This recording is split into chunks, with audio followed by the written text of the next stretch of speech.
Fora de Jogo apresenta 90 mais 3, o teu videocast semanal. Os mágicos Toto, Quinto e Rabassa, soltinhos para mais uma emissão.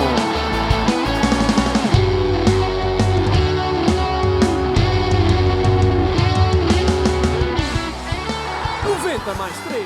Ora então, sejam bem-vindos a mais um episódio do 90 mais 3. Eu sou Afonso Couto e estou aqui hoje só com o mágico, Ricardo Quinteiro. O nosso Zezito hoje não pôde estar presente, ele queria muito estar aqui presente com o nosso convidado de hoje, Domingos Paciência, um ídolo certamente do Futebol Clube do Porto, com uma carreira belíssima no clube portista, e também como treinador, está ligado a algumas das melhores épocas do Sporting Clube de Braga, e portanto vamos ter aqui a oportunidade de falar e homenagear aquilo que foi a sua carreira, quer como jogador, quer como treinador, por isso muito bem-vindo, Domingos, muito obrigado. Muito obrigado.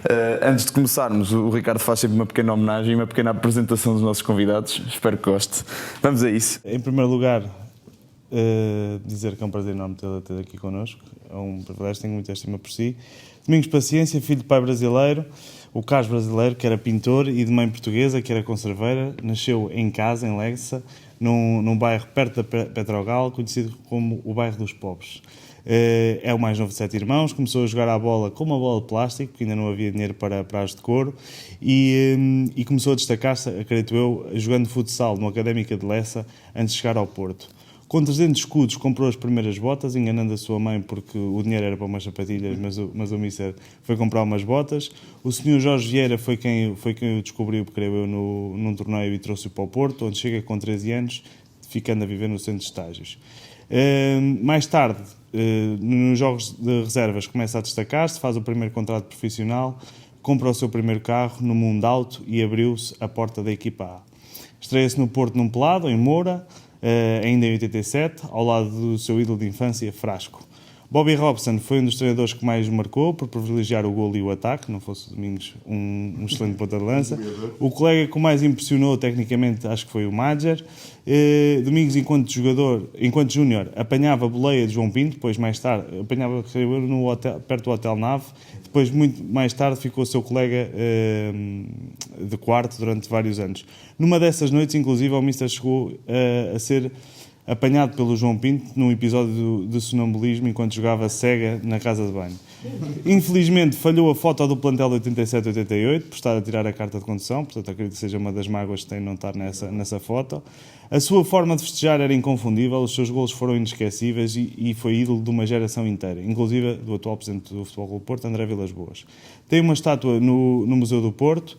Foi melhor marcador em 95-96 e está no top 10 de jogadores do Porto com mais golos, mais jogos e mais títulos. No Museu do Porto só não gosta de duas coisas: o quadro do Falcão e a baliza onde o Arthur sofreu aquele fatídico golo. A maior valência do Domingos, para mim, que só o via em vídeo, é que marcava golos de pé direito, pé esquerdo, cabeça, coxa também. Golo de toda a forma efetivo e também a facilidade no drible e a forma esguia como enganava os defesas, jogando quase sempre na antecipação. Esteve presente, estamos em altura de Euro, esteve presente num Euro 96, jogado em Inglaterra, foi internacional lá 34 vezes, um marco deve ser sempre assinalado. Venceu como sénior 18 títulos, dos quais 7 ligas, 5 taças de Portugal, 6 supertaças, do qual ainda é o melhor marcador da competição.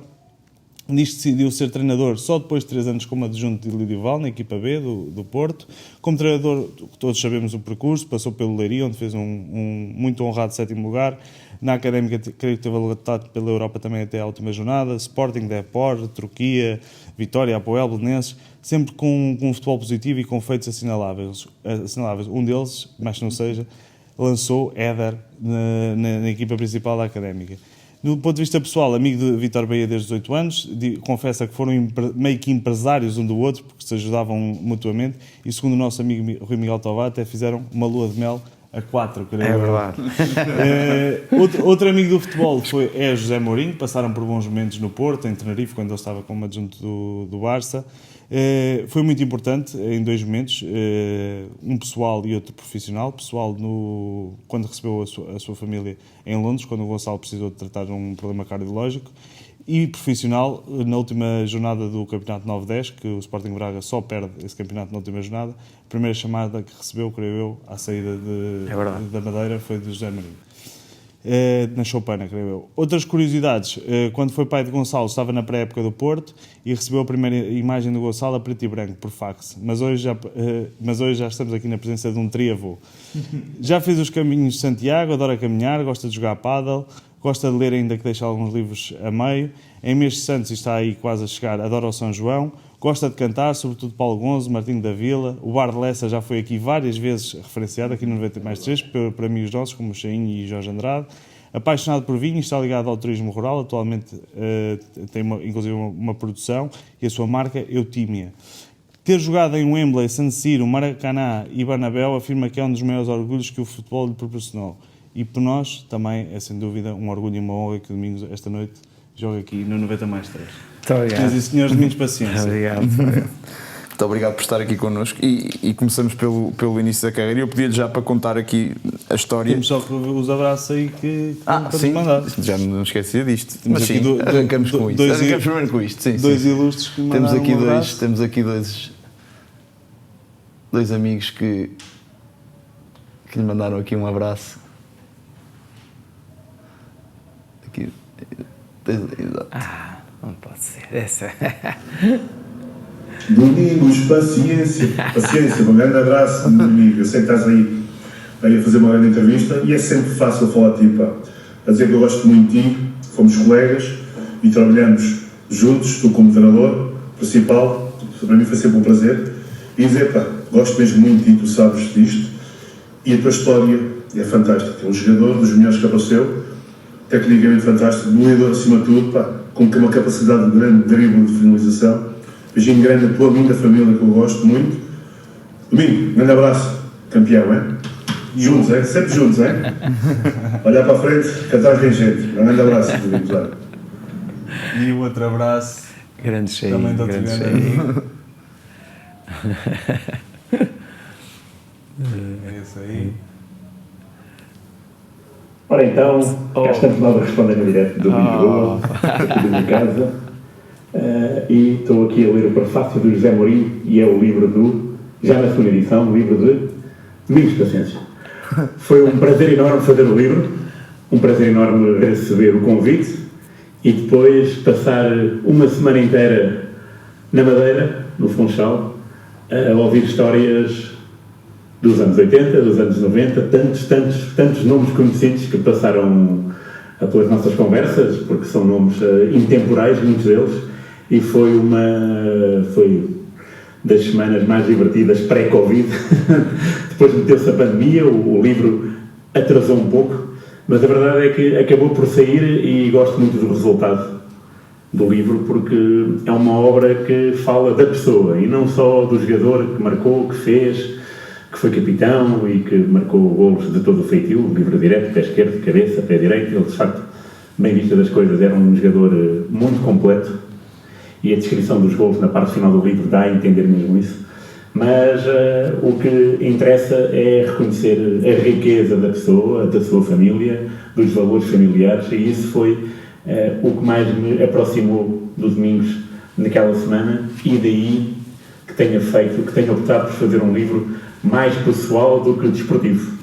Portanto, aqui fica o meu grande abraço, mais um, para o Domingos, para a sua família, e que seja uma boa entrevista. Isto soa a pleonasmo, mas vai mesmo assim. Grande abraço, Domingos, grande abraço a todos os três.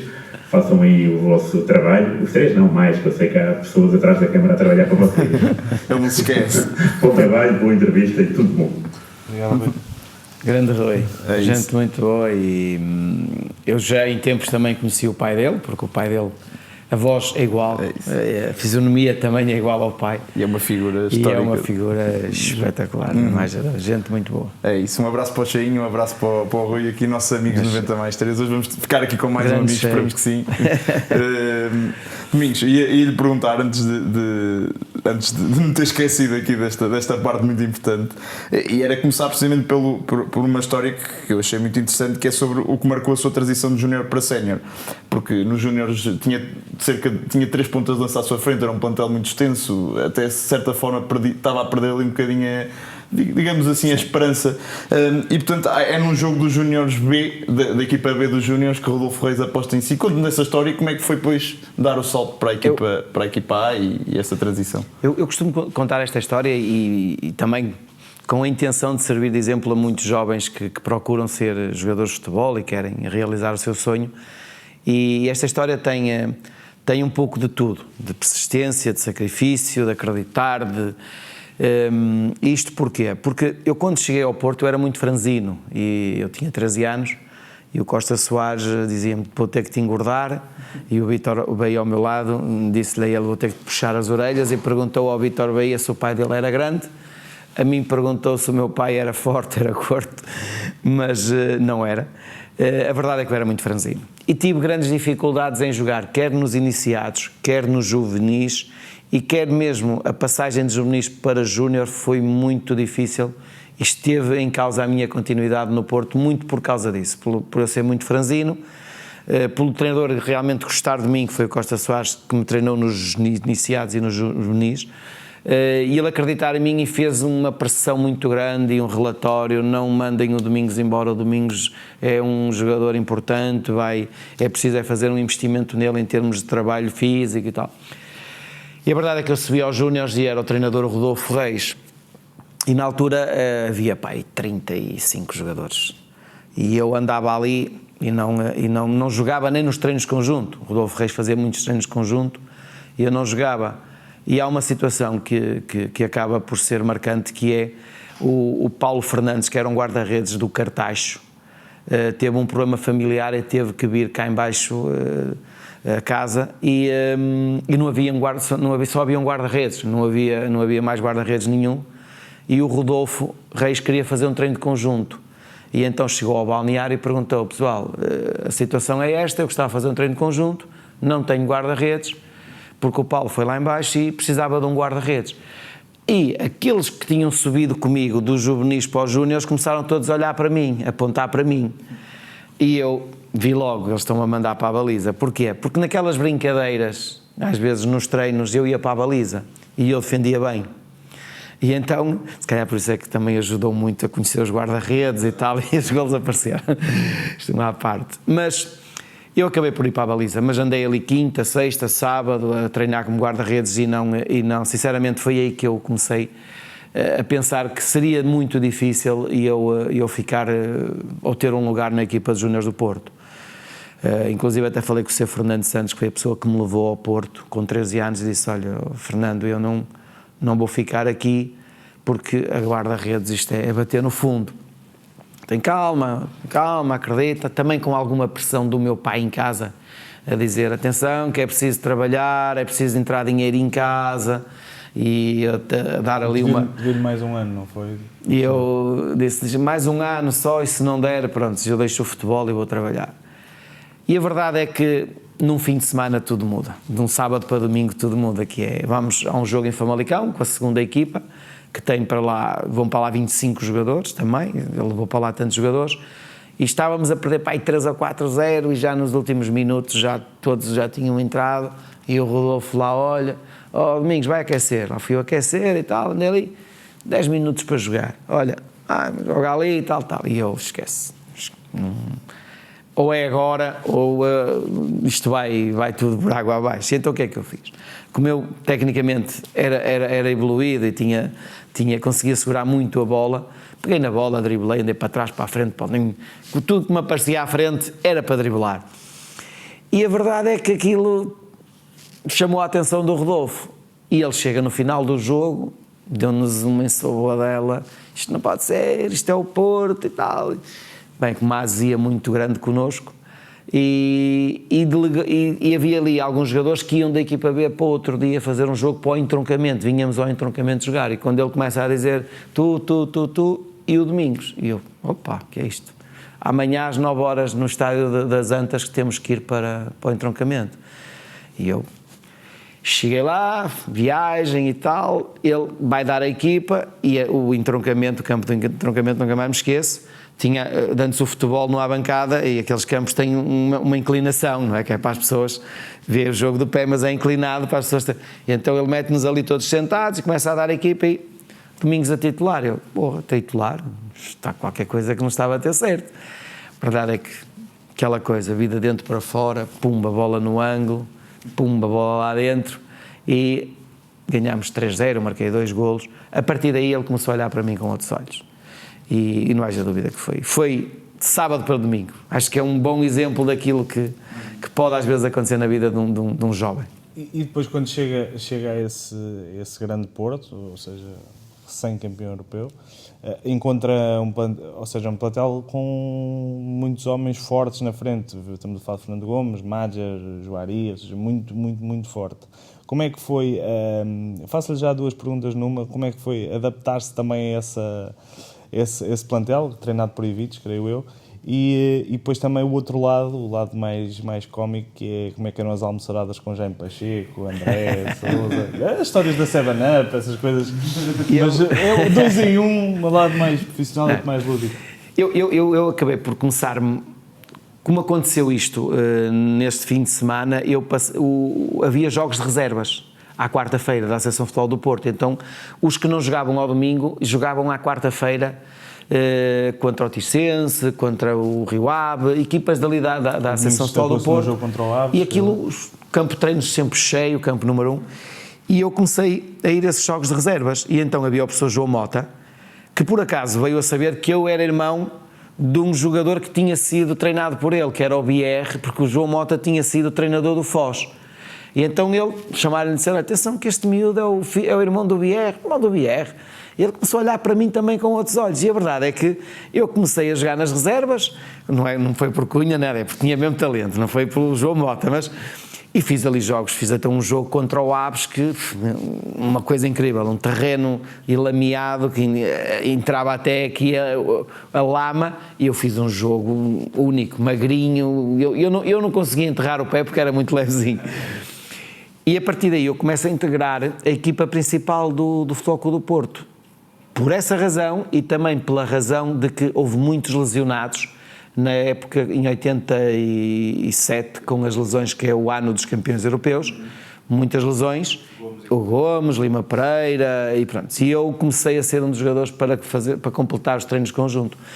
E é aí que eu começo a ganhar essa aproximação. Depois, o outro ano de júnior, isto é no primeiro ano de júnior, depois no segundo ano de júnior continuo a treinar com eles, com o Artur Jorge, e comecei a ter alguma ligação. Jaime Pacheco, super amigo, ficávamos no fim dos treinos a chutar à baliza um ao outro, apostávamos almoços nos golos, o Frasco é de Lessa, é o meu ídolo, portanto começou, essa integração foi fácil. Depois quando é o Ivites, quando vem o Ivites é o meu primeiro ano de sénior, e no meu primeiro ano de sénior aí já tínhamos muitos avançados, desde Jorge Plácido, Raudney, porque falaste no Madjer e no Gomes, mas havia Jorge Plácido, Raudney, havia o Gomes, havia outro que era o Madjer e ainda havia outro ponta de lança. O Juari ainda estava? O Juari também estava. E no ano anterior também tinha outros pontas de lança. Eu joguei com o Mike Walsh, eu joguei com o Penteado. Portanto, eu ainda apanhei esses pontas de lança na equipa anterior, portanto, de 86 a 87. E foi essa a integração. E, naturalmente, fui-me impondo num ano que não era fácil jogar com tantos avançados, mesmo assim ainda fiz 15 jogos. O Ivites ainda me deu a oportunidade de jogar 15 jogos. Também muito pela vantagem que ganhámos em relação ao campeonato. Nós nesse ano fomos campeões com 15 pontos de vantagem. Os almoços os almoços, havia ali um restaurante perto da estação de Campanhã que era um benfiquista, que era o Aleixo, era um benfiquista, mas nós sabíamos que o restaurante era de uma pessoa, de um proprietário benfiquista, e íamos lá muitas vezes, aos filetes de pescada, filetes de polvo, com arroz do mesmo, não? Sim, o arroz do mesmo, e então eles o que bebiam, eu nunca mais me esqueço, era um vinho verde, que era o Monsenhor, e na altura só se bebia vinho verde. E quando eu me sentei pela primeira vez na mesa, eles disseram: miúdo, anda a almoçar connosco. O Sousa, que o Sousa também vivia ali para Aveiro ou Ovar, e como às vezes havia treino de tarde, não ia à casa e ficava ali. O André, a mesma coisa, como era de Vila do Conde, também ficava por ali. E o Jaime Pacheco também, como era do norte dele, ficava por ali. Então eu tinha que ir almoçar com eles. Miúdo, anda a almoçar. E quando me sentei à mesa, eles pediram, uma garrafinha de vinho verde aí, fresquinho, bom senhor. E eu, uma 7-Up. E eles, uma 7-Up? Não, tu não vais beber 7-Up. Assim, não, mas eu não bebo vinho. Não bebes, mas vais começar a beber. Eu, mas eu não consigo, eu não gosto. Então fazes uma coisa, vais ter uma 7-Up, mas vais meter meio-meio, metade 7-Up, metade vinho verde, assim. Pronto, está bem. Então, aquilo até de sim, hoje ainda fazem isso e é de sim agradável. Pronto. E foi aí que eu comecei a beber, mas não, eu acho que nos primeiros anos não bebia. Não bebia e até ao ponto de, depois já em estágio com o Artur Jorge, depois em 90, eu sentar-me na mesa do João Pinto, do André e do Sousa, que era a mesa que eles queriam que eu ficasse com eles. Havia 4 copos, o empregado só tinha autorização para servir um copo de vinho tinto a cada jogador, e eu dizia que não queria, mas os outros diziam, não queres? Não, tu queres, tu vais beber. Mas eu não... E eu então o empregado metia, só que depois havia sempre um que trocava o copo e bebia 2. E não só, nessa equipa também havia histórias havia muita gente que era muito cómica, muito engraçada, muitas partidas, havia histórias a envolver o mítico massagista Zé Luís. Eu sei que pode contar, o Lima Pereira com o Madger, a história das agulhas, pode contar. Isso era só. Zé Luís é gente muito boa e ainda é vivo e ainda bem, porque realmente é um ser espetacular. Ele passou por várias gerações de jogadores, várias gerações. Ele deve ter para aí 60 ou 70 anos de clube, ele está com 85, 86 anos. E portanto ele era um bocadinho um mártir, porque quando havia as massagens, o que é que acontecia? Nós, quando acabava um treino, íamos a correr logo para meter no quadro os nomes para... Aí quem escrevesse número 1, número 2 era a sequência de quem era massajado. E então aquilo era pelos corredores, até cotoveladas dava para passar à frente para chegar lá e escrever Zé Beto, João Pinto e tal. E depois, quando começava a massagem, era o Rodolfo, era o Zé Luís, e havia uns que já estavam ali há 2 horas a massagem, e então era grandes encharcados com água com jornais lá dentro, com tudo lá dentro, porque sabiam que iam acabar as massagens. E então o que estava a ser massajado acabava por sair, depois lá voltava o Zé Luís outra vez para a massagem, e já entretanto já era outro da lista. Portanto, era uma forma de realmente ganhar lugar para ser mais rápido, para ser massajado. Mas o Zé Luís, não haja dúvida que brincava muito, e o Madger então adorava o Zé Luís.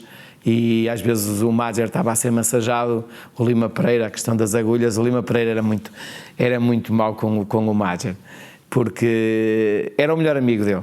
Era aquele balneário, Lima Pereira e Madger, Lima Pereira com a relação com o Frasco, era uma coisa espetacular, mesmo de rir, era mesmo de...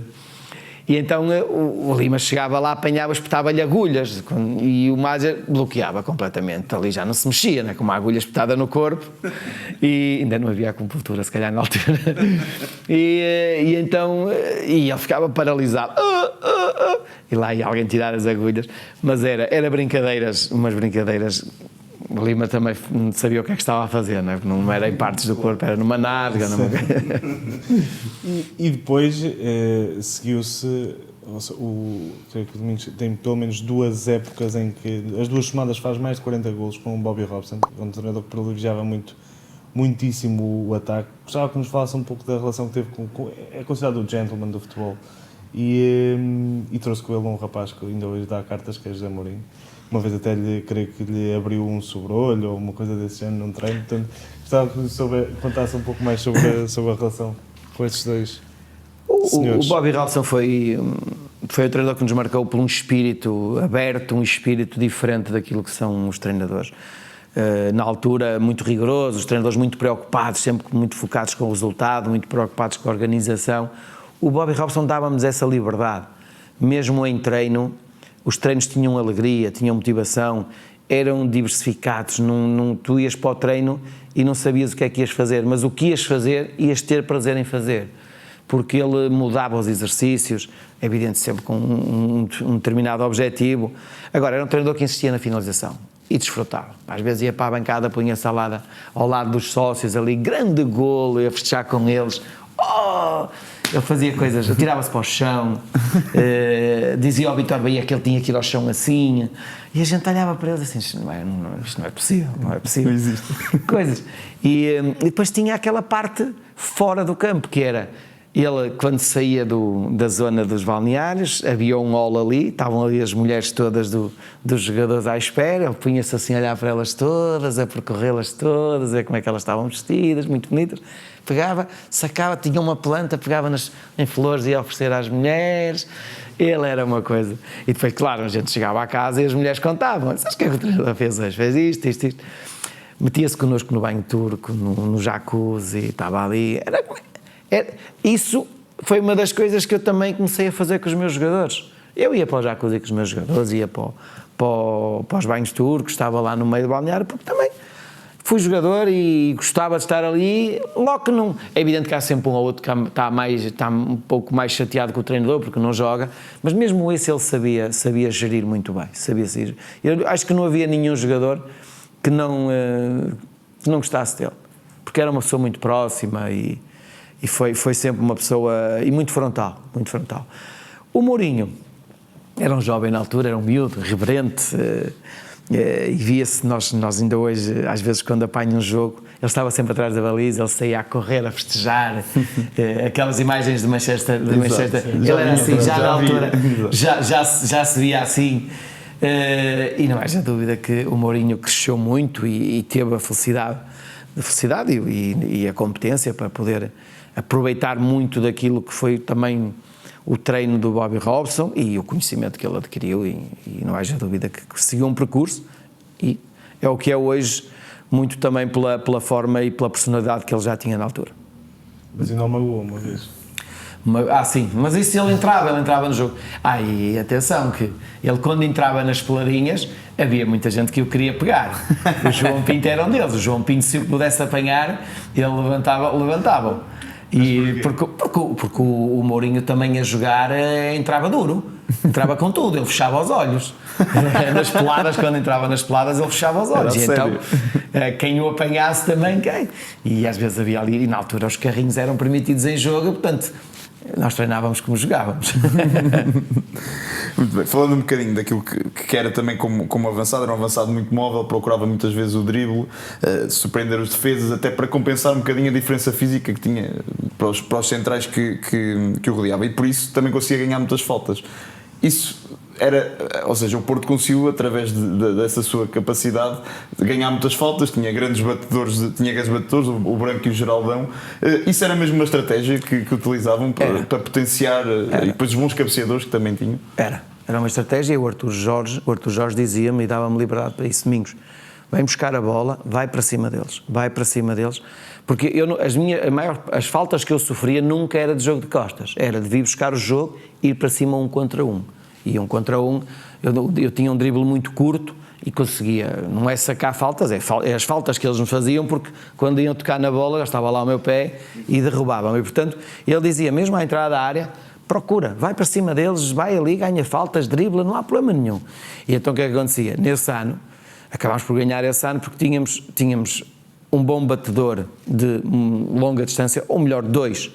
Tínhamos a bomba do Branco e tínhamos o elevador do Geraldão, porque o Geraldão, aquilo era o elevador, porquê? Porque o Geraldão quando batia na bola, a bola subia e descia. O Branco era mais bomba, era a bola, ganhava uma trajetória sempre em direção à baliza, mas sempre a ganhar trajetórias diferentes. E depois tínhamos o Demol, que chegou e que tivemos 12 penaltis e um pé enorme, sempre a bater de lado, nunca de peito de pé nada, sempre a chegar ali, encostar, escolher um lado e ganhámos muitos jogos com esse tipo de situações, mas porque, volto a referir, é evidente que na altura não havia o vídeo-árbitro, muitas das faltas a gente também aproveitava, porque claro, o Bernardo Silva também já o disse, o Bernardo Silva fala hoje, e em 1990 também era muito assim, também se procurava ganhar faltas e depois os árbitros apitavam, não é? E ainda hoje acontece às vezes isso no futebol português, hoje cada vez menos, mas é uma das situações que eu não gosto. Eu, sinceramente, hoje, eu que era um especialista neste tipo de situações, hoje, se calhar, não acho isso justo, principalmente aquelas faltas que de certa forma, não há honestidade. E acho que dentro do campo, hoje em dia, tem que haver honestidade também por parte dos jogadores na forma como jogam. Até porque o futebol se procura cada vez mais essa honestidade. O VAR também, pronto, o caminho é esse, é de ser um jogo até cada vez mais limpo, mais... É isso mesmo. Sim. Também eram tempos diferentes, obviamente. Sim, não havia as câmaras que há hoje, havia Exato. 2 ou 3 que havia uma câmara atrás da baliza, uma cá embaixo na relva, outra ali a meio do campo, poucas câmaras. Estamos a falar de mais de 14 câmaras a gravar um jogo, todos os ângulos são cobertos, não é hipótese. Queres-me dar uma pergunta? Em relação a isso, era só dizer que é de facto um jogador bastante completo e depois tem outra questão que é muito interessante. Era um jogador decisivo em grandes jogos, resolve 3 clássicos de Alvalade seguidos, de 93, 94, 94, 95 e 95 e 96. Eu até trago aqui para uma memória de um bis em Alvalade que pedia ao João que colocasse, só para recordarmos e também para quem está em casa e para quem também, como nós, não viu o Domingos jogar, também possa ver um bocadinho daquilo que foi, porque é efetivamente um jogador decisivo resolver 3 clássicos em Alvalade não é para todos. Eu nem era nascido, mister. É lindo. Sério? Oi? Sim, tem Sporting, aberto mas já. também fiz gols ao Benfica. Fiz na Luz. Sim, à Luz. Temos lá Também jogos já de ganhar 3-2, temos lá jogos também. Não, está aberto já lá em cima, podes minimizar. Eu acho que foram É isso. Aí está, é isso. Hoje não era possível. Mete no 0, eu digo-te já, 013. Hoje não era possível. Este relevado. Eu acho que tinha havido um concerto em Alvalade. Isto foi nas vésperas houve um concerto. E estragaram. Aí está o livro. Grande plano. Vais. Aqui até parece de coxa este gol. Aqui, eu neste gol aqui acabo por ter a noção onde é que a bola vai cair Exato. e depois pode já passar ao 044. isto é o Rui Barros aqui a ganhar uma bola, a abrir. Aqui no E aqui, Batatal. a melhor parte do campo que estava ali, que era os corredores laterais e rede lateral. Eu tenho muitos golos assim, remate cruzado na rede lateral. Meu Deus.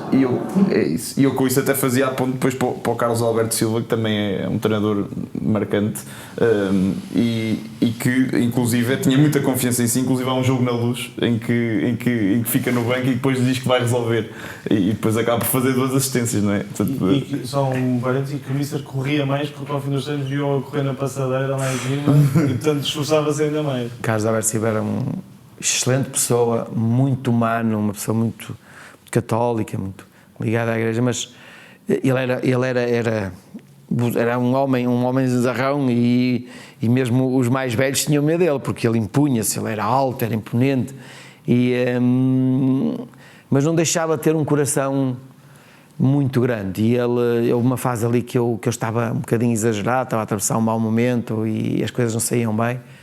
E ele chamou-me lá em cima, ao último andar, no piso lá do Gaia Hotel, e disse: eu não quero saber o que eles dizem, o que eles falam, que assobiam. Tu comigo jogas. Podes estar descansado. Para mim aquilo foi ter a confiança de um treinador é muito importante.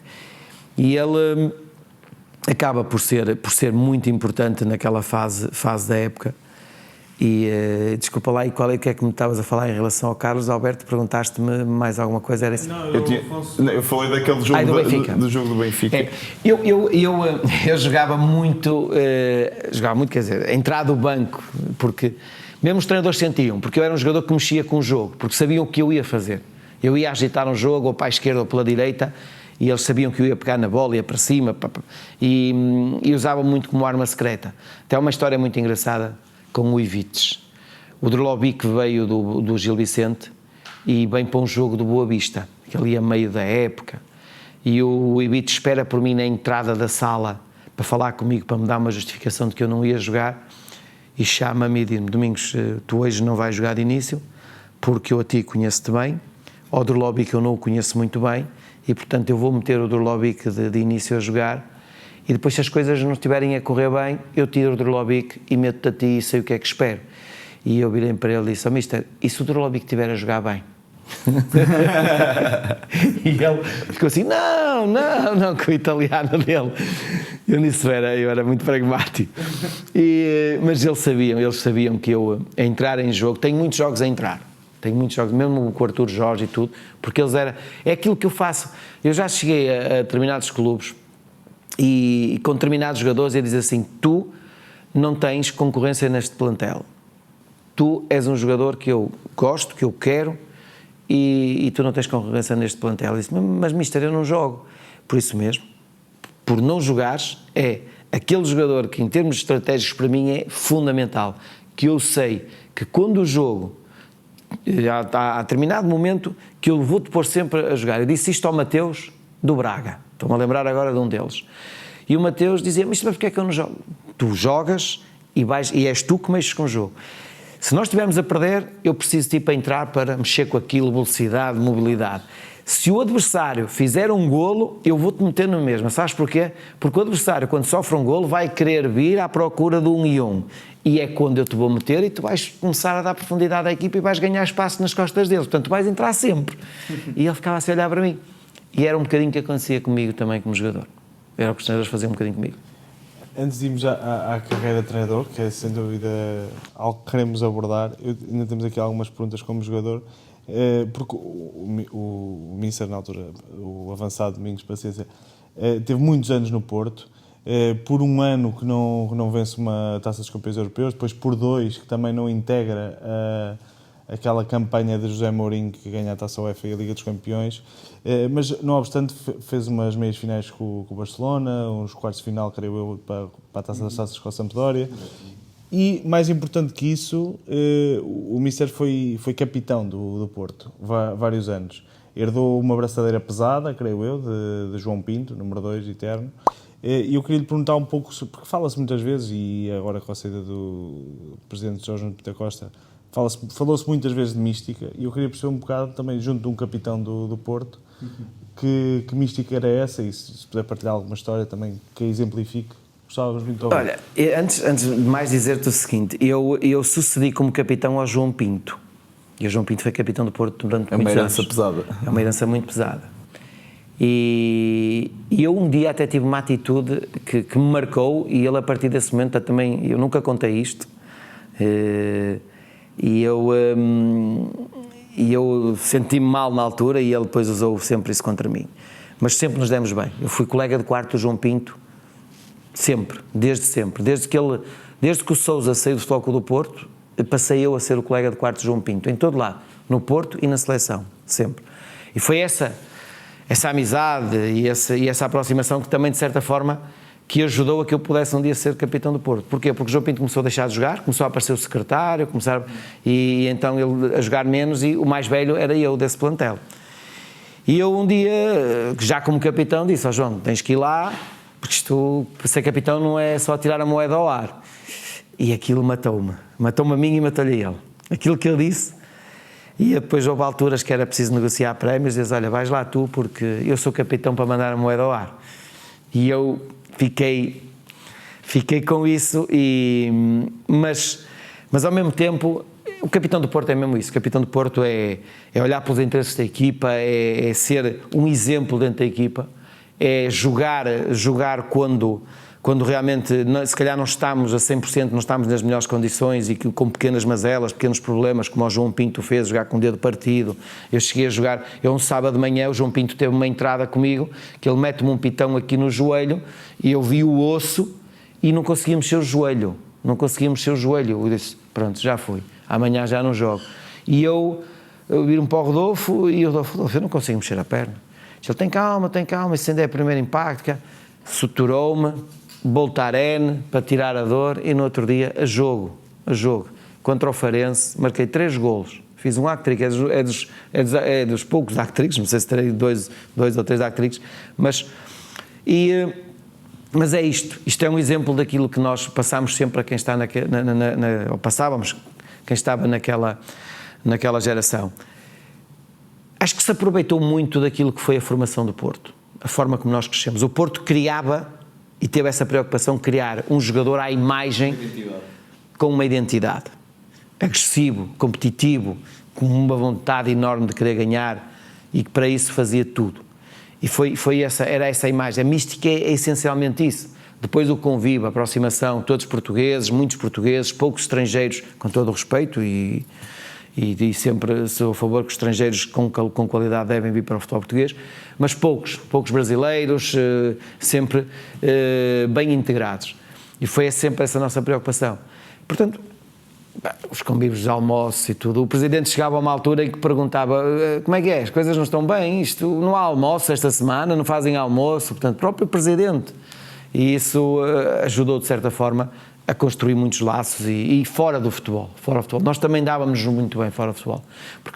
Porque eu acho que aquela geração dos campeões europeus foi uma geração muito boa.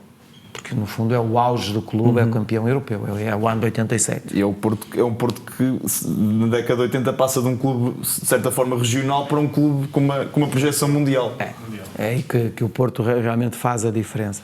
Mas depois, quem vem a seguir, no fundo, substituir essa geração, tem uma responsabilidade muito grande. E aí aparece essa geração, Vítor Bahia, Jorge Costa, Fernando Couto, Rui Jorge Couto, Folha, eu, Paulinho, o Andrés também já vinha, mas nós ganhámos muito.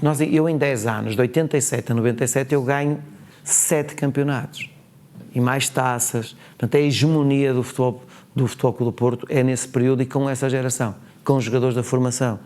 E, portanto, eu acho que é um momento também muito importante na história do Porto, porque é consolidar e dar continuidade a um crescimento que mais tarde ainda viria a ter, depois com o Mourinho e as conquistas internacionais. Mas era isso, a mística era muito isso, era muito à volta da nossa entreajuda e, pronto, e muitas das coisas que acontecia nos almoços, das brincadeiras, de certa forma, fazia com que criasse laços entre nós e isso passávamos para dentro do campo. É isso. A mesa e a garra. É isso, eu tenho aqui um exemplo que eu acho isto eu já conheço este vídeo desde quase criança e vou passar aqui a mostrar porque eu acho sempre delicioso e que mostra bem aquilo que era a vossa dinâmica em grupo e para o Domingos neste caso em específico não há de ter sido tão bom porque não, mais futebol, é à direita, exato, e metes no minuto 8:15. É só, a minha primeira pergunta, quando o vídeo começar a dar, 8:15. Eu aqui pensei que ia morrendo. É isso. Alguma vez voltou então na montanha-russa depois disso? Domingos, aqui. Temos aqui uma pequena entrevista da TVI. Domingos, como é que estás neste momento? As ganhas. Pagar. Domingos, neste momento, você está difícil de defender.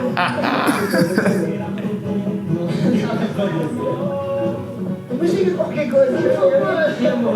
Está pior que o Domingos. Vocês, isto é uma coisa. Domingos, calma, fecha os olhos, estou pior do que ele.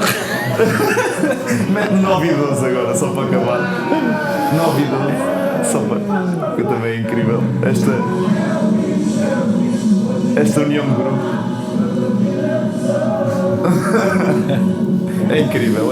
Não, estas imagens acabam por ser uma coisa surreal a distância, não é? Porque a forma como nós vestíamos, calças largas, camisas às cores, e já repararam que ninguém seguia o padrão de ninguém, era tudo diferenciado. Sim. Mas isto foi depois de um almoço daqueles de equipa, em que a Brigitte na altura pediu, porque eu andava a fazer uns golos, e então disse ao pessoal, olha, a Brigitte quer fazer uma brincadeira, e ela tinha um programa, e eles aderiram todos. Era nisso que eles também, pronto, agentava-se muito bem, mas isto foi depois de um almoço. E por isso é que eu me senti tão mal. Eu quase que desligava assim, ai meu Deus. Eu era assim, para, só dizia para. Eles lá me ouviam com aquela velocidade. E era o Rui Barros atrás de mim, calma. Isso é pior. Bem, e aquilo andou todo ali à roda. Eu pensei que ia morrendo naquela. É que era aquela roda, não era a montanha russa, era aquela roda que anda que inclina, com aquela inclinação, que aquilo anda ali uma velocidade. Meu Deus, só me lembrar desse tempo, meu Deus. Muito bem. E eu queria realçar aqui também um ponto que nos últimos 29 anos o único português além de Domingos a ganhar a bola de prata foi Pote. Ou seja, isto aqui é que nem sequer é ponta de lança. Isto aqui é o que é que, e a minha pergunta para o Domingos, e inclusive o seu filho também é ponta de lança, o que é que tem faltado para conseguirmos formar mais ponta de lança nesse sentido, para projetar? O que é que porque é que houve aqui um hiato tão grande nos goleadores? Eu acho que de antes havia muitos mais pontas de lança, e vocês se recuarem no passado, e eu apareci. A minha geração é a seguir a uma geração de grandes pontas de lança. Sim. Eu tenho por trás de mim um Fernando Gomes, tenho ainda na altura Jordão, a acabar também, Manuel Fernandes, o Aparício, depois o Rui Águas, depois Chico Faria, tenho ali Jorge Rafael, Folha. Eu comecei a apanhar, eu venho a seguir a uma geração de grandes jogadores. Nené também, porque o Nené ainda vi o Nené jogar. Já não joguei contra o Nené, mas o Nené acabou, se calhar 1 ano ou 2 anos antes, por aí. Portanto, eu comecei em 87, 86, o Nené deve ser. Mas venho a uma geração de grandes pontas de lança. Eu acho que a partir de determinado momento ainda conseguimos ter algum aparecimento, alguns, estou-me a lembrar do Cadete, do Paulo Alves, o próprio Sapinto também, depois houve portugueses, depois houve também alguns jogadores estrangeiros que apareceram no futebol português, o Assange, o Kitts, bons jogadores também, mas eu acho que a partir de um determinado momento o futebol muda muito pela forma como se começa a procurar. Antes os pontas de lança eram mais solicitados, eram mais, como é que dizer, estavam mais em jogo, a equipa tinha preocupação, corredores, cruzamento, ponta de lança. Eu acho que o futebol hoje demora muito tempo até o ponta de lança tocar na bola. Hoje o ponta de lança anda ali, corre de um lado para o outro, toca 2 ou 3 vezes na bola. O futebol mudou muito e ninguém, eu acho que até mesmo os próprios miúdos hoje, se calhar já nem querem ir para a ponta de lança, porque é um jogo tão como é que é, tão elaborado, tanta posse de bola, que o ponta de lança passa a vida a andar de um lado para o outro, que é, ok, o jogo está do corredor do lado esquerdo, eu tenho que ir puxar ali para dar profundidade, ok, já não dá, vai para o lado direito, ok, eu tenho que ir ao lado direito, faço a aproximação, não entrega em mim, vai para o lado esquerdo. E o ponta de lança assim, porra, eu hoje, se fosse um jovem de 13 ou 14 anos e me metessem a jogar a ponta de lança, eu não sei se pensaria em falar com o treinador para mudar de posição, porque o futebol está assim. Agora, falta escola, falta um treino mais específico, falta motivar os pontas de lança, falta trabalhar as suas equipas para pôr o ponta de lança muito mais em jogo e muito mais influente dentro de uma equipa, e por isso é que é raro. E quando aparece, no outro dia está fora do país. Mas é interessante essa visão, ou seja, de que o ponta de lança mal toca na bola, tanto que agora o perfil que se está a estabelecer de ponta de lança é um ponta de lança que é um Gyökeres ou um Haaland, que tem que ser um jogador que transporta a bola e tem que ser um tanque que senão quase não... O Gyökeres tem uma coisa que a equipa aproveita muito bem o ponta de lança. O Sporting aproveita muito bem o ponta de lança. O Gyökeres é uma pessoa, é um ponta de lança que faz aproximação e segura e ganha faltas e tabela e vai embora e vai na frente, como também pede em profundidade. Uma equipa que tem um ponta de lança desse sabe que tem 2 ou 3 soluções para poder jogar no Gyökeres. Isso é espetáculo para uma equipa, é espetáculo para um ponta de lança. Abre um leque de opções muito maior. Avançando agora para o Euro, até porque estamos em mês de Euro, o Ministério Domingos Paciência teve no Euro 96 em Inglaterra. Já aí se falava um pouco dessa ausência de ponta de lança, porque chamavam os brasileiros da Europa, creio eu, porque não tinha uma referência tão vincada, um 9 tão vincado na frente.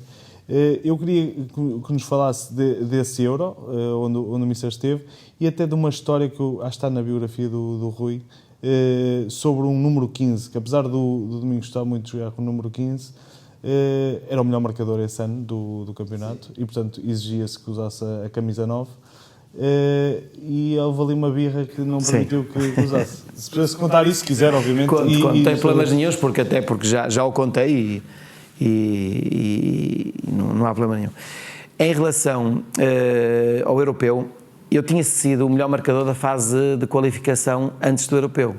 Eu marquei 9 golos na altura, salvo erro, na fase de qualificação para o europeu.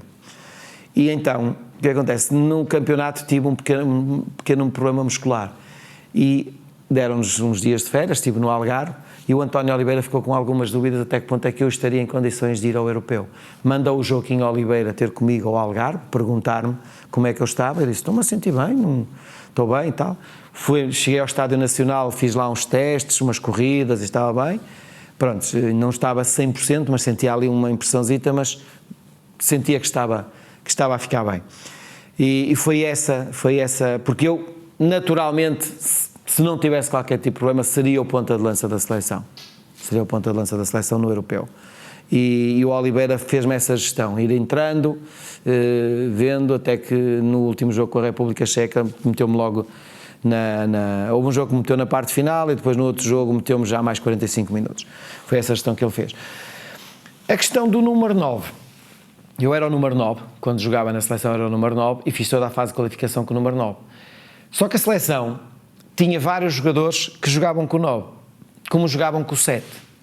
E então, o que é que o António Oliveira fez?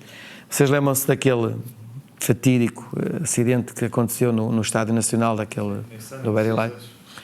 E o António Oliveira resolveu falar connosco e dizer, pessoal, uma forma de ajudarmos esta família é nós fazermos um leilão das camisolas. Vocês estão aqui, têm diárias, têm por estar na seleção e para vocês se calhar não faz grande diferença, mas se calhar para esta família vai fazer e portanto vamos leiloar as camisolas, sendo que o preço base são 1.200 contos, 1.200 não era euros, porque 96 era contos, 1.200 contos.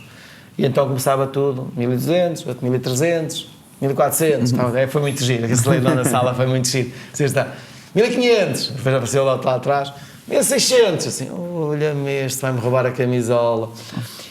E aconteceu isso. O número 7, primeiro, que começou por número 1, 2, 3, 4, o número 7 é a primeira camisola que criou logo uma grande confusão, porque tínhamos Figo, tínhamos Vítor Paneira, tínhamos o Tavares, tínhamos, eu não sei se o Paulo Sousa, havia mais outro que também era o 7, e então foi ali uma grande luta. O Sapinto era o 7. Sapinto, exato. Sapinto era o 7 também. E vai para ali, 1.200, 2.000, 3.000, e quem é que ganha? O número 7 acho que é o Vítor Paneira. É o Paneira. E o Figo, até o Figo desistiu. Vamos para a 8, normal. Vamos para a 9. 9, toda a gente sabia. 9 é o Domingos, jogou com a 9, não há aqui mais nenhum 9. Se o Sapinto é o 7 no Sporting, o único que pode vir a concorrer comigo é o Cadete. Portanto, à partida, e eu, 1.200, 1.200. E quem é que aparece na corrida? Sapinto. E eu começo assim, olhamos, por alma de quem é que tu queres o 9 agora? Ele 1.500, ele 1.600, ele 1.700, ele 1.800, eu assim, bem, não, 1.900, ele 2.000, eu assim, bem, ele não vai parar. E eu cheguei a uma altura assim, pá, fiquei chateado, fiquei revoltado, fiquei lá com a camisola. Pá. Essa foi uma luta, a outra foi a 10, Rui Costa, Paulo Sousa, pela 10. O João Pinto também acho que era o 10. Exato. O João Pinto ficou com o 8. Ficou com o 8. Pois, pois não era o 8, mas havia outro 10 também. E pronto, e acaba por ganhar o Rui. E eu, como no Porto, quando era suplente, eu tinha dois números, que era ou era o 13 ou era o 15.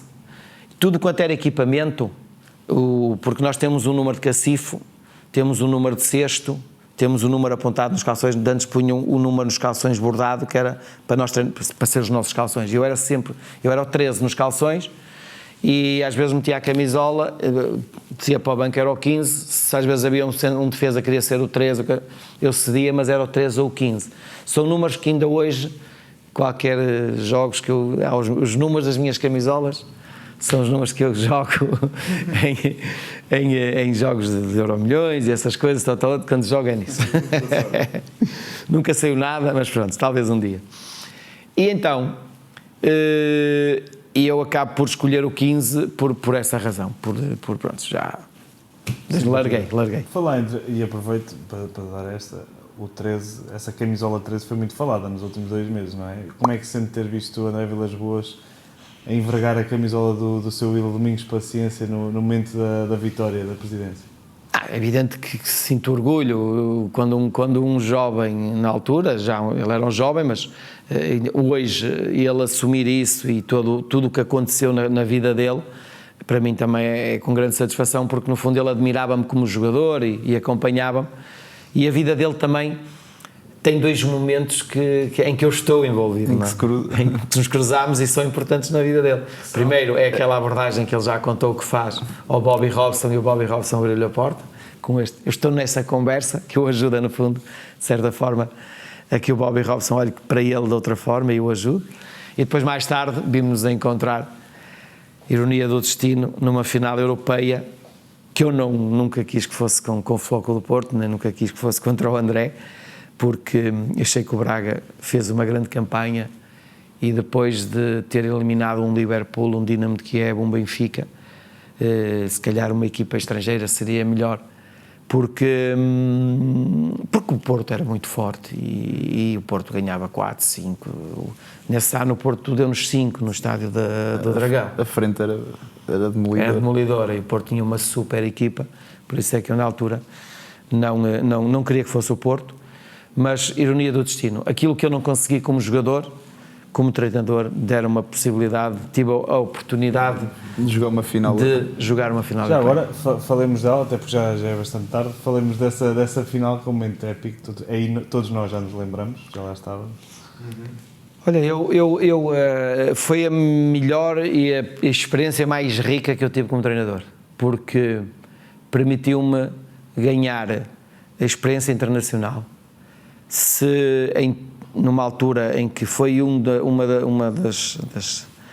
dos senões que o Antero Henrique na altura me disse, que precisava de um treinador com percurso internacional, com 15 jogos europeus, não é?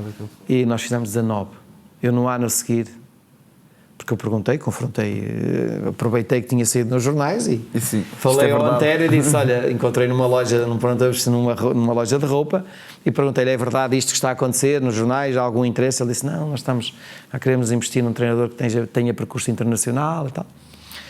Foram buscar o André Académica, né, que tinha ficado em 15º ou 16º. Sim. E, pronto, mas tinha percurso internacional, porque se calhar tinha trabalhado com o Mourinho, respeitei, fui para Braga e é aí que começa, desde a terceira pré-eliminatória da Liga dos Campeões até à final de Dublin, que são 19 jogos, são poucos os treinadores que têm isso no seu percurso. E agora mais difícil vai ser porque acabou o formato. Sim, já não cai em portanto acho que foi uma riqueza que a mim me ajudou muito como treinador. E falando um bocadinho daquilo que foi a final, o Domingos também já teve a oportunidade de explicar que optou por uma abordagem até se calhar mais conservadora e que é natural, olhando para, como disse, o Porto era uma equipa que facilmente goleava. Eu não tinha o Hulk, eu não tinha o Falcão, eu não tinha esses jogadores, não é? Com todo o respeito.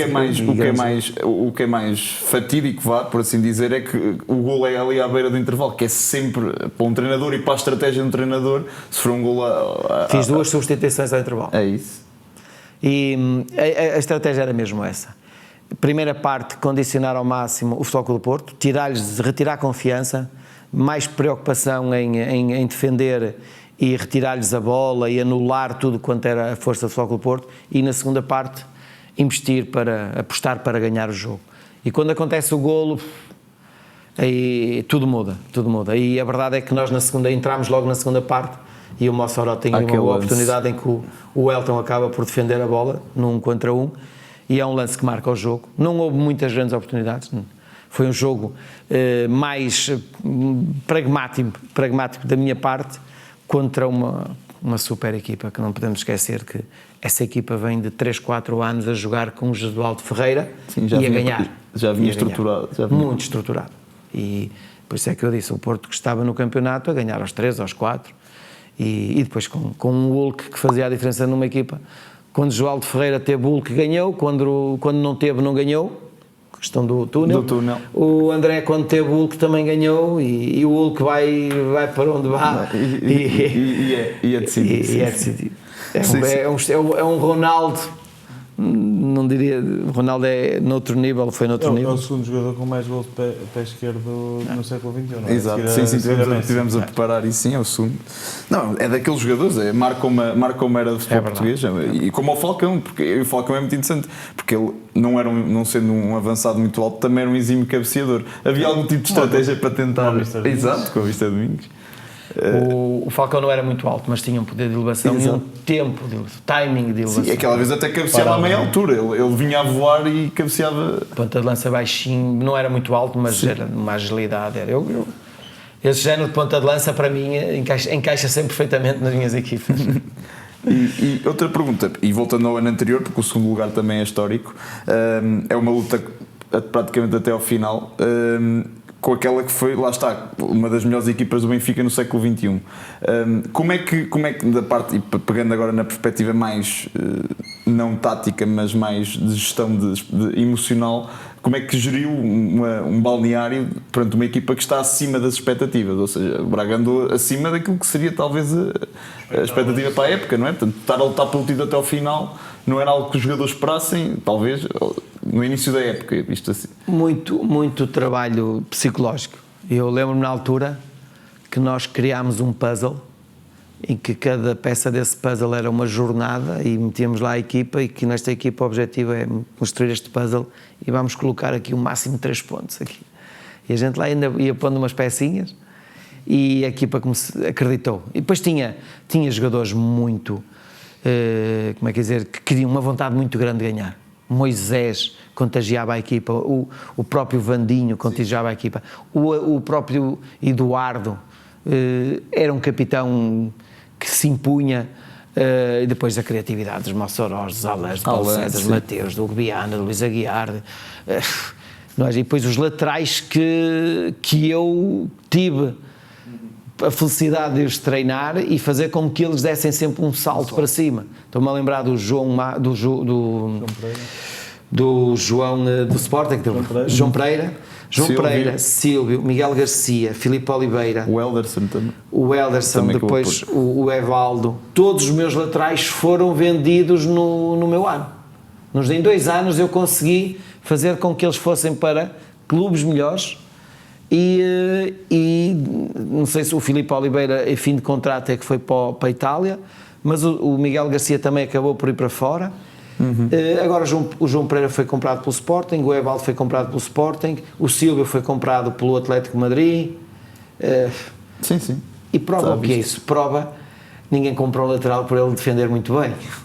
É porque realmente eles ofensivamente também eram bons, e isso para mim era um orgulho. O Silvio já teve nessa cadeira também, e aproveitamos para mandar um abraço. Excelente convidado. E depois, lá está, há aqui depois a transição do Braga, e o Mister Domingos também já disse isto, e é algo que nós também penso que, e nós já falamos muitas vezes isso e concordamos, que para um treinador português dar o salto para um grande clube é preciso ganhar um título europeu. Ainda assim, o Mister, com uma equipa que não teria como principais ou como grande objetivo ser ir a uma final europeia ou lutar pelo título, tem 2 feitos muito bons. Não chegou a ter nenhuma abordagem do estrangeiro, ou pelo menos que fosse... De grandes equipas não, como treinador. Por isso é que se ganha uma Liga Europa ou uma Liga dos Campeões, é muito mais fácil a um presidente de um grande clube justificar essa contratação. E principalmente português. E aconteceu com o Mourinho, aconteceu com o André. Quando a nível... Porque eu digo isto porque eu hoje tenho a possibilidade, porque tenho o meu filho na Alemanha e ele vive nos balneários na Alemanha e agora até também no Celta de Vigo. E aquilo que ele me dizia era: pai, tu não fazes ideia como é que eles veem o futebol português. Eles olham para o futebol português e às vezes as imagens de alguns estádios, mas isto é amador ou coisa assim, portanto, não olham para um campeonato português da forma como nós o vivemos, não é? Essas grandes potências do futebol. E, portanto, é natural que quando um clube desses queira contratar um treinador que está no campeonato português, é mesmo só com esse carimbo de algo, de uma competição europeia. E não, nunca tive.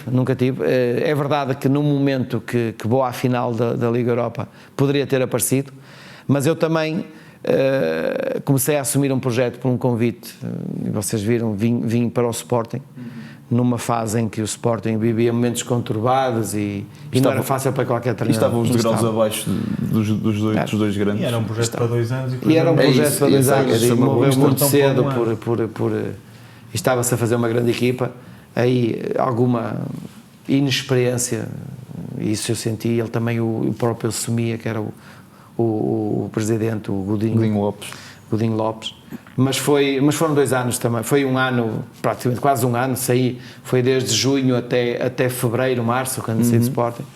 Mas adorei trabalhar também naquele clube e com aqueles jogadores. É verdade que por uns dias que podia ter surgido a hipótese de ir para o Porto, em vez de ir ao Vítor Pereira? Foi isso que aconteceu numa festa na casa do médico, do Fernando Pobas, em que o presidente veio ter comigo e disse: olha, aguenta mais um ano e no próximo ano entras no Porto.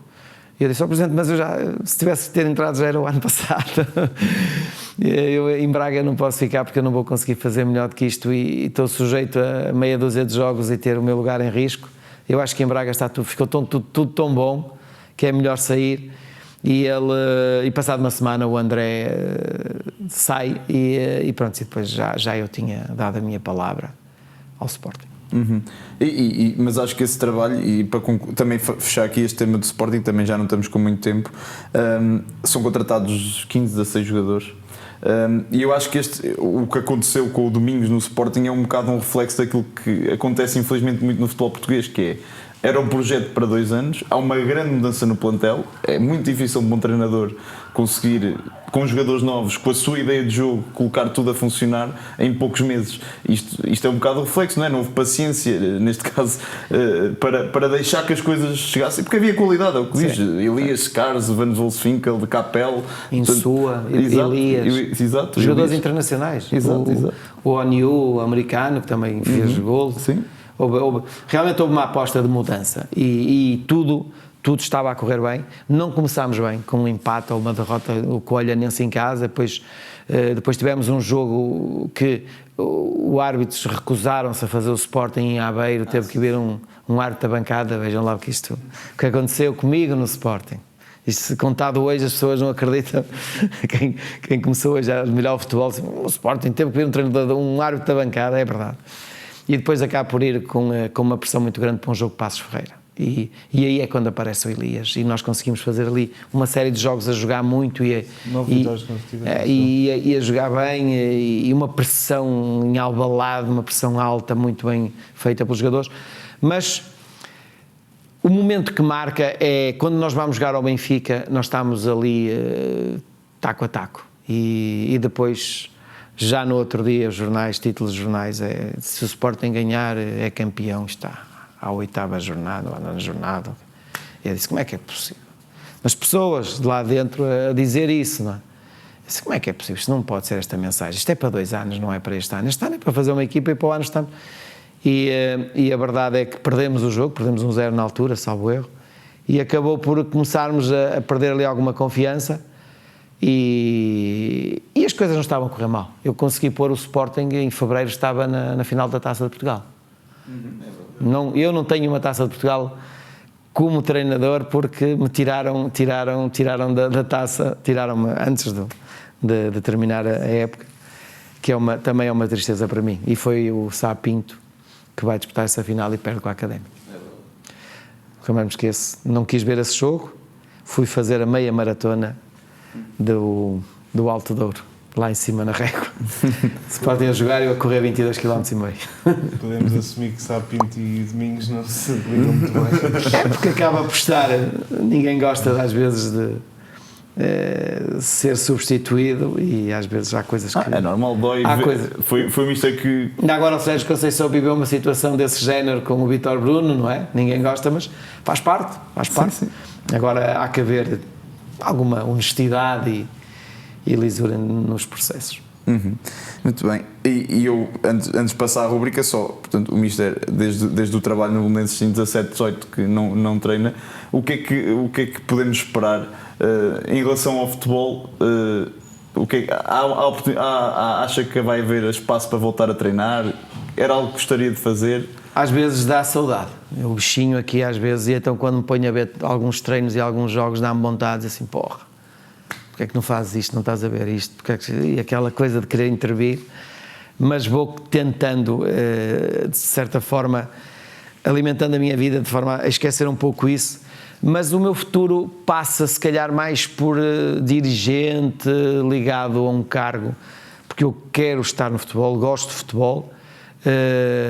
Ainda hoje de manhã estive na Liga, Fundação, pertenço ao Conselho de Administração, estou como embaixador, saí há pouco tempo de diretor técnico por uma questão também dos projetos que estou envolvido, me estava a ocupar muito tempo, mas quero voltar ao futebol e numa parte mais de dirigismo, porque acho que sinto que posso ser útil na experiência que ganhei, nos momentos que vivi, e ajudar uma equipa ou outras instituições.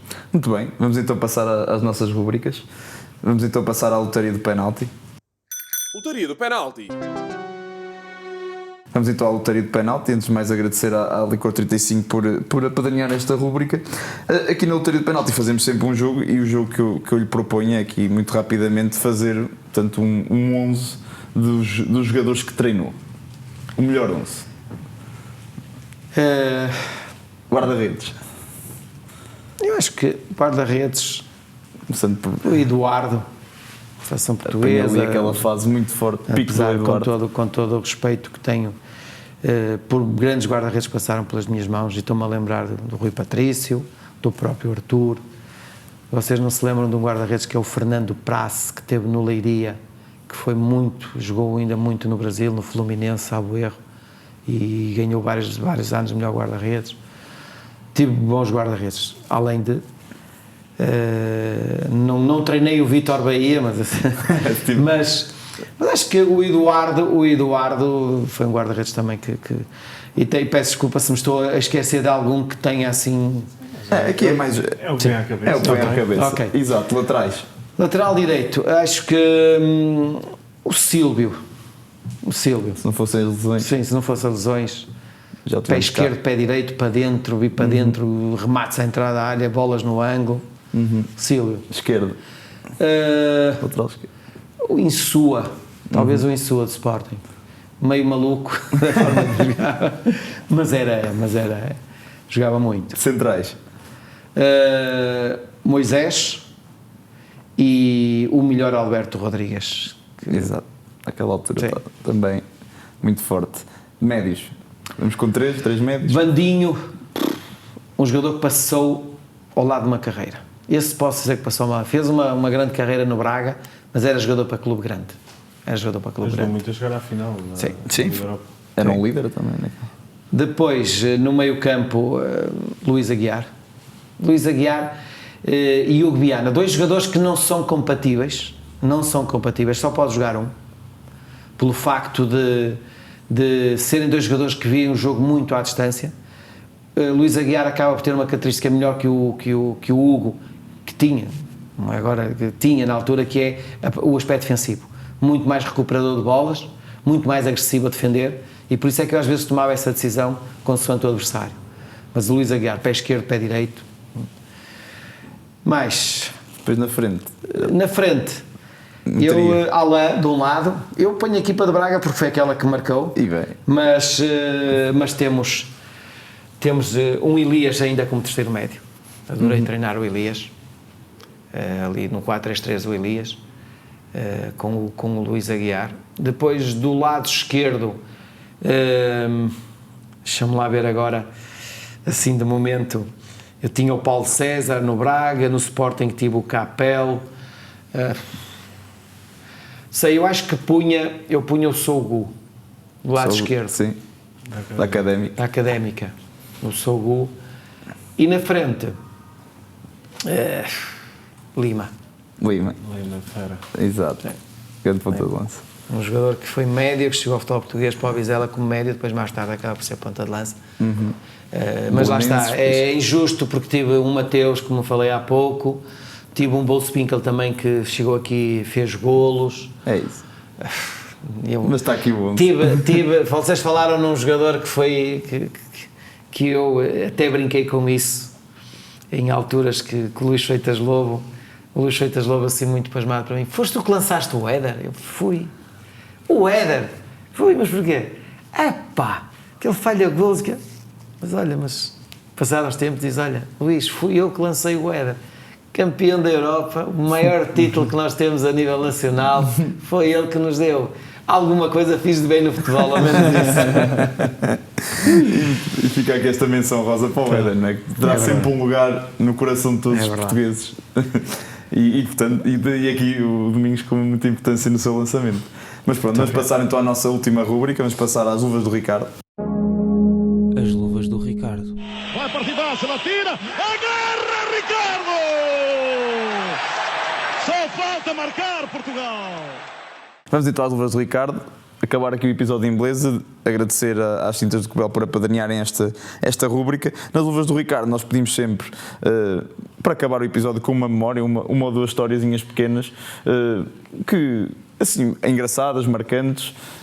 Se quiser falar de alguns dos seus episódios como treinador no estrangeiro, ou mesmo, pronto, que não passámos por aí. Eu gostava de induzir uma delas, pelo menos. Então induz lá uma.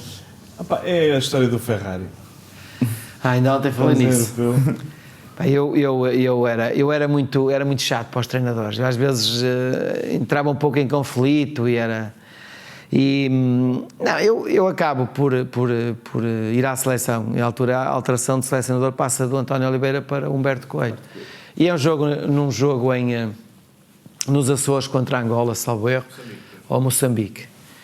E então eu jogo a titular, comecei com ponta de lança, estava eu, João Pinto, salvo erro, não sei se o Nuno Gomes estava na altura, e o Figo, o Rui Costa, e eu andava ali, o Humberto Coelho durante a primeira parte, joga por trás do João, joga, agora passa para a direita, olha, agora joga sobre ali a esquerda. Eu andei ali na primeira parte, parecia uma barata tonta, não é? E chega ao intervalo, o Humberto Coelho começa a falar e diz, o jogo, estávamos a perder, salvo erro, com o Moçambique, e diz, Domingo, já chega, está bem. Eu disse, está bem porquê? Agora, aí, aquilo que aconteceu na primeira parte é da minha responsabilidade. Andei ali a jogar na direita, na esquerda, e agora sou eu que saio. Eu confrontei Humberto Coelho. E aquilo caiu mal, mesmo para os meus colegas. Resumindo, a partir daí, acabou. E o Humberto Coelho deixou-me de me convocar, ainda lhe pedi desculpa no aeroporto, quando chegámos a Lisboa pedi-lhe desculpa, foi ter com ele, mister, desculpa lá, estava quente, precipitei-me, não devia ter dito isso, tal. Mas pronto, a partir daí as coisas foram diferentes e ele deixa-me de convocar. E depois há uma entrevista, isto é no momento em que eu estou em Tenerife, e há um jornal do Record que vai lá, pede-me para fazer uma entrevista, e é quando eu digo, a seleção tem uma geração de ouro. Esta geração é uma geração de ouro, tem uma grande equipa, precisa de um bom condutor, porque isto é um Ferrari que está aqui. E foi aí. É preciso ter mão para este Ferrari. E essa frase ficou marcada, ainda hoje acho que ainda usam para algumas coisas. O Jorge Jesus acho que até copiou. Até posso dizer que o Jorge Jesus copiou essa frase. Podemos ficar aqui mais tempo a falar, mas olha, certamente que teríamos tema, mas é isso, agradecer, Mister, pela presença, pela honra de estar aqui connosco no nosso estúdio. Até estávamos à disposição de ir ao Porto entrevistá-lo, mas pronto, acabou por ser aqui em nossa casa. Sim. Portanto é uma honra agradecer mais na nossa casa, agradecer aí também a casa por assistirem a este episódio, agradecer aos nossos patrocinadores, à Betana, à Ducobel, à Licor 35, à Move Studios. Portanto, espero que tenham gostado, tanto como nós, e que o Mister também tenha gostado. Vamos a isso. Grande abraço. 90 mais 3 é a bola a girar, o quinto gota a cruzar e o rabaça a converter. 90 mais 3 indivíduos sensatos, soltinhos e pacatos até o clima ferver. E à medida que a semana nos vai dando muita trama, é o fora de jogo que está no 90 mais 3.